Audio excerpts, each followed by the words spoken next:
लोकसभा चुनाव की तरह यूपी विधानसभा में पताका लहराने के लिए बीजेपी ने जिस चेहरे पर सबसे ज्यादा भरोसा जताया उसका नाम है केशव प्रसाद मौर्य।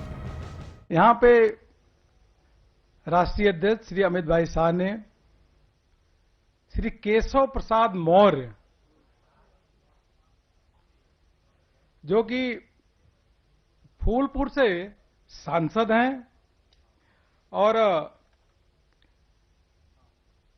पहले विधायक भी रहे हैं सिरादू से, और फूलपुर में पहली बार भारतीय जनता पार्टी का कमल। बीजेपी के लिए उत्तर प्रदेश की सियासत में यह सबसे बड़ा दांव था। यह दांव सफल भी रहा। नतीजा सामने आया। प्रदेश अध्यक्ष बनते ही केशव मौर्य विरोधियों को चित्त करने में जुट गए। अखिलेश जी को मैं यही कहूंगा कि वो जो बैरियर बनने का काम करते हैं उत्तर प्रदेश के विकास के मार्ग में, माननीय नरेंद्र मोदी जी विकास चाहते हैं तो भारत सरकार का खजाना उत्तर प्रदेश के लिए खोल करके रखें। और समाजवादी पार्टी की सरकार को ये डर सताता रहता है कि अगर केंद्र की कोई योजना आएगी तो समाजवादी पार्टी की साइकिल 2017 में पंचर हो जाएगी। कहते हैं कि जब तक रणनीति तय नहीं होगी राजनीति नहीं हो सकती।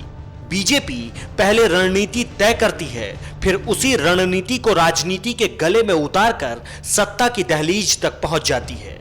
केशव प्रसाद मौर्य पार्टी के लिए इसी तरह की एक उम्मीद का नाम है। 2014 में माननीय प्रधानमंत्री जी ने एक नारा दिया था, कांग्रेस मुक्त भारत देश, कांग्रेस मुक्त भारत देश। आज संकल्प लेना है सपा बसपा मुक्त उत्तर प्रदेश।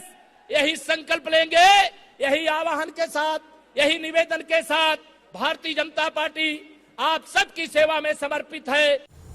गैर यादव वोटों को एक साथ समेटने की कोशिश के लिए केशव मौर्य के हाथ में पार्टी की जिम्मेदारी दी गई।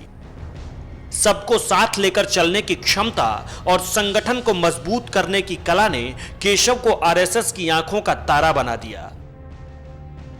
हमेशा एक जुनून और उत्साह के साथ काम करने वाले केशव सबको एकजुट रखकर साथ चलने में भी माहिर हैं। इसका परिणाम सामने आया कि केशव ने पार्टी को उन सीटों पर जीत दिलाई जहां कभी बीजेपी का कमल नहीं खिला था। केशव इलाहाबाद से सटे कौशांबी के सिराथू के कसिया गांव के रहने वाले हैं।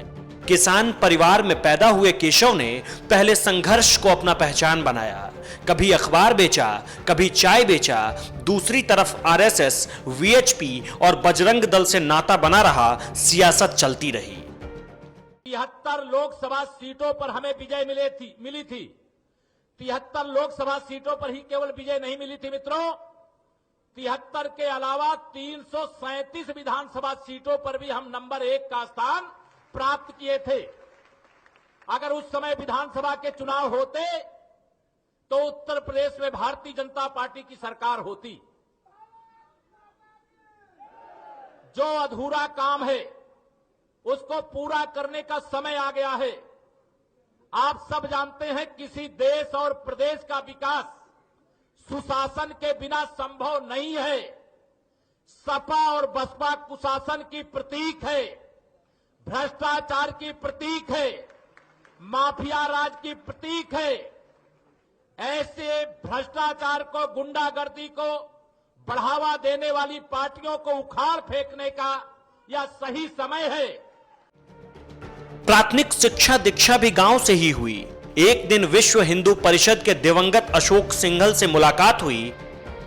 कहते हैं कि इसके बाद से केशव का रुझान संघ की तरफ हो गया।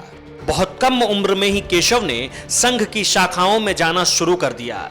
जल्द ही संगठन में जिला स्तर तक पहुंचने में सफल हो गए। इसके बाद 18 साल तक गंगा पार और यमुना पार में प्रचारक का काम करते रहे। केशव की कहानी भी मोदी की तरह जमीन से जुड़ी हुई है। खांटी सोच, शानदार राजनीतिक समझ और विरोधियों को मात देने की दिमागी ताकत। वैसे सियासत के मैदान में शुरुआती दौर में ही उन्हें बड़ा झटका लगा जब साल 2002 में इलाहाबाद शहर पश्चिमी विधानसभा सीट से उन्होंने बीजेपी प्रत्याशी के रूप में राजनीतिक सफर शुरू किया। केशव मौर्य को हार मिली, 2007 विधानसभा चुनाव में भी उनके उम्मीद को ठेस लगी, वो चुनाव हार गए। पहली बार जब जीत मिली वो मुबारक साल था, साल 2012 का, लेकिन इस बार उनका सीट था सिराथू विधानसभा। यह सीट पहली बार बीजेपी के खाते में आई। 2 साल तक विधायक रहे, फिर फूलपुर सीट से लोकसभा चुनाव में बीजेपी का झंडा फहराया। इस सीट पर भी पहले कभी बीजेपी को जीत नहीं मिली थी। कभी गौ रक्षा के नाम पर आंदोलन से जुड़े तो कभी राम जन्मभूमि के नाम पर आंदोलन से जुड़े। केशव मौर्य आरएसएस से बहुत दिनों तक जुड़े रहे। इसी का नतीजा है कि 2014 लोकसभा चुनाव में पार्टी ने फूलपुर सीट से टिकट देकर भरोसा जताया और फूलपुर की जनता ने कमल पर बटन दबाकर केशव को अपना सांसद चुन लिया। इसके बाद एक ही झटके में उन्हें प्रदेश अध्यक्ष बनाकर जिम्मेदारी बढ़ा दी गई। केशव विरोधियों को निशाने पर लेने लगे। ऐसे विकास विरोधी मुख्यमंत्री को, ऐसे भ्रष्टाचार का समर्थन करने वाले मुख्यमंत्री को, ऐसे गुंडा राज को बढ़ावा देने वाले मुख्यमंत्री को, और इनके मंत्रिमंडल के अंदर ऐसे सदस्य विराजमान हैं जो वह कहने के लिए वरिष्ठ है श्री आजम खान। भाषा क्या बोलते, किसी बहन के साथ, मां के साथ इतनी दर्दनाक घटना हो जाए उसमें उन्हें सियासत नजर आती है। यूपी विधानसभा चुनाव 2017 बहुत रोचक होने वाला है और बीजेपी इस रोचकता को और बढ़ा रही है। अपना दल के साथ गठबंधन करके बीजेपी पहले से ही पिछड़ी जातियों को अपने साथ करने में सफल रही है। ऐसे में बीजेपी का यह दांव भी सफल रहेगा, इस बात की पूरी उम्मीद है। जब केशव प्रसाद का चयन किया गया तो कई तरह के सवाल उठे, लेकिन हर सवाल को झुठलाकर केशव सिर्फ काम पर ध्यान देते रहे। प्रदेश अध्यक्ष बनने के बाद जिम्मेदारी थी इलाहाबाद में मोदी की रैली को सफल बनाने का, और इसमें केशव प्रसाद मौर्य को सफलता भी मिली। राजनीति के जानकार कहते हैं कि केशव मौर्य की अध्यक्ष पद पर नियुक्ति पार्टी की सोची समझी चाल है।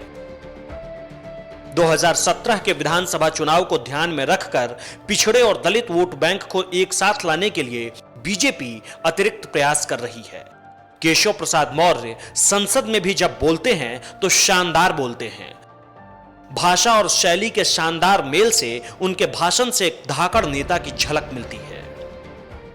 माननीय नरेंद्र मोदी जी की सरकार के द्वारा जो गरीबों के लिए, किसानों के लिए, नौजवानों के लिए, माताओं और बहनों के लिए अनेक प्रकार की योजनाएं भेजी जा रही हैं, लेकिन वह जहां तक पहुंचना चाहिए वहां तक ना पहुंचे, इसके लिए आदरणीय श्री मुलायम सिंह यादव जी के परिवार के आखिरी शासक मैं कह सकता हूं आज इस मंच से, आदरणीय श्री अखिलेश यादव जी को या गुंडा राज या कानून व्यवस्था का ध्वस्त होना या किसान विरोधी, नौजवान विरोधी, मजदूर विरोधी होना अब जनता को स्वीकार नहीं है।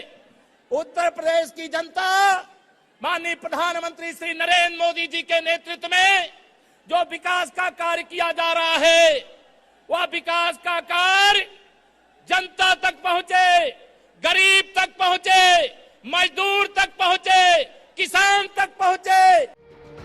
पार्टी के भीतर भी केशव को स्वीकार करने वालों की कमी नहीं है। खास बात यह कि उनके ऊपर किसी गुट विशेष से जुड़ने का आरोप नहीं लगता।